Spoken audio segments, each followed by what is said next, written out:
ఇక మల్కజ్గిరి అయితే బీజేపీ పార్టీకే ఇచ్చింది. ఇది పాజిటివ్ 16% కూడా, అంటే ఆల్మోస్ట్ 16% ఓట్లతోటి గెలుస్తుంది అన్నటువంటిది. కాంగ్రెస్ పార్టీ మరో సీటు సెలక్షన్ తప్పు చేసింది ఏది అంటే మల్కజ్గిరి అని చెప్పాలా. సునీతా మహేందర్ రెడ్డిని తీసుకొచ్చి సునీతా మహేందర్ రెడ్డి చేవెల్లో అయితే కొంచెం టఫ్ అయ్యేటువంటిది అనేటువంటి మాట అయితే వినిపిస్తుంది. ఆ సునీతా మహేందర్ రెడ్డిని తీసుకొచ్చి రేవంత్ రెడ్డి సెట్టింగ్ ప్లేస్ అయినటువంటి మల్కజ్గిరిలో నిలబెట్టినరు. అది ఆ పార్టీకి మైనస్ అయ్యింది. అక్కడ ఈటెల రాజేందర్ ఈజీగా గెలుస్తాడు, ఎందుకంటే ఈటెల రాజేందర్ లాంటి టఫ్ ఉన్నటువంటి క్యాండిడేట్ మీద క్యాండిడేచర్ ఇక్కడ కూడా కాంగ్రెస్ పార్టీ పప్పులో కాలేసింది. ఈ స్థానం కూడా బీజేపీది అన్నటువంటిది గ్రౌండ్ ఎగ్జిట్ పోల్ తర్వాత జరిగినటువంటి మామూలు గ్రౌండ్ లో జరిగినటువంటి విశ్లేషణ, రాజకీయ విశ్లేషకులు కూడా అదే భావిస్తున్నారు. ఈ సర్వే సంస్థ కూడా చెప్తుంది మల్కజ్గిరిలో బీజేపీ పార్టీ గెలిచే అవకాశం అయితే కనిపిస్తోంది. ఇక్కడికి 7 సీట్లు అయితే బీజేపీ ఖాతాలో పడ్డాయని చెప్పాలా.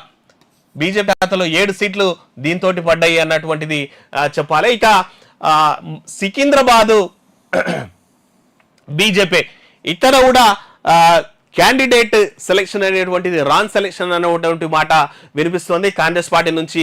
ఇట బీఆర్ఎస్ పార్టీ నుండి ఆప్షన్స్ లేదు, కాకపోతే ఆ స్థానికంగా ఉండేటువంటి పరిస్థితుల్లో పద్మారావు అయితే రైట్ పర్సనే. కానీ మరి సికింద్రాబాద్ కాకుండా మిగిలిన కాన్స్టిట్యున్సీస్ లో పద్మారావు ఎంత ఇంపాక్ట్ చూపించండి అనేటువంటిదే ఇప్పుడు ప్రశ్నార్థకం. కాకపోతే ఏంటంటే అక్కడ అన్ని సెగ్మెంట్లు కూడా వాళ్ళ చేతుల్లోనే ఉన్నటువంటిది. ఒక ఖైరతాబాద్ తప్ప మిగిలిన అన్ని సెగ్మెంట్లు కూడా వాళ్ళ చేతుల్లోనే ఉన్నట్టు.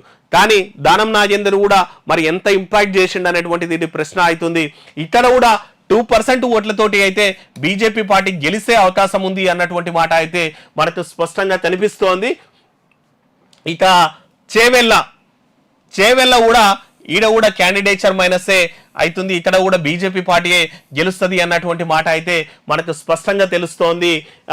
స్పష్టంగా అయితే మనకు క్లారిటీ వస్తుంది. చేవెళ్లలో కూడా బీజేపీయే గెలుస్తుంది అన్నటువంటిది ఈ సర్వే సంస్థ కూడా చెప్తున్నటువంటి మాట.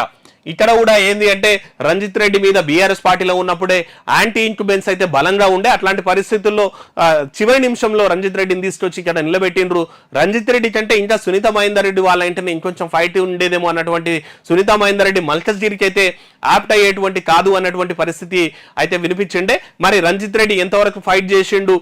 ఇక ఇంకోటి ఏంటంటే బీజేపీ ఇక్కడ భారీ లీడ్ తోటి గెలుస్తుంది అన్నటువంటి మాట కూడా వినిపిస్తోంది. ఇక్కడ వాళ్ళు 11% ఇచ్చిండ్రు, కానీ ఇంకా భారీ మెజార్టీ తోటి కొండ విశ్వేశ్వరరెడ్డి గెలిచే అవకాశం ఉంది బీజేపీ పార్టీ అని స్ట్రాంగ్ గా నమ్ముతుంది. ఎందుకంటే ఇది అర్బన్ కూడా సంబంధించినటువంటి ఓటు బ్యాంక్ ఉంటది.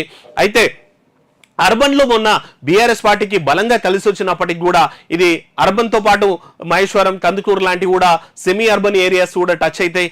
అయితే ఈసారి మొన్న బీఆర్ఎస్ పర్ఫార్మెన్స్ ఇప్పుడు చేవేళ్ళకి సంబంధించినటువంటి సెగ్మెంట్ లో బీఆర్ఎస్ పార్టీకి మైనస్ అయ్యే అవకాశం ఉంటుంది. ఇక్కడ కూడా బీజేపీ పార్టీ గెలుస్తుంది అన్నటువంటిది.